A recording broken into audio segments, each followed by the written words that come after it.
દશામાની મૂર્તિ વિસર્જન માટે વડોદરામાં 7 કૃત્રિમ તળાવ ફાળવવામાં આવ્યા છે। હાલના સમયમાં પર્યાવરણ સંરક્ષણને લઈને લોકોમાં જાગૃતિ વધી રહી છે।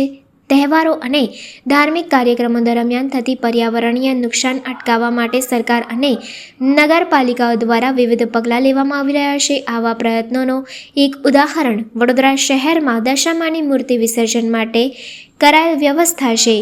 દશામાં માતાજીની પૂજા અને મૂર્તિ સ્થાપન પછી વિસર્જન થતું હોય છે। અગાઉ લોકો નદીઓ કે કેનાલમાં મૂર્તિ વિસર્જન કરતા, જેનાથી પાણી પ્રદૂષિત થતું અને જળજીવોને નુકસાન પહોંચતું હતું। આ સમસ્યાનો ઉકેલ લાવવા માટે વડોદરા મહાનગરપાલિકાએ તૈયાર કર્યા તળાવો। વડોદરા શહેરમાં દશામાની મૂર્તિ વિસર્જન માટે 7 જેટલા કૃત્રિમ તળાવ નિર્માણ કરવામાં આવ્યા છે। આ તળાવો વિવિધ વિસ્તારોમાં મૂકવામાં આવ્યા છે, જેથી સ્થાનિક રહેવાસીઓને સરળતાથી વિસર્જન કરવાની સુવિધા મળી રહે। આ તળાવો ખાસ રીતે તૈયાર કરવામાં આવ્યા છે।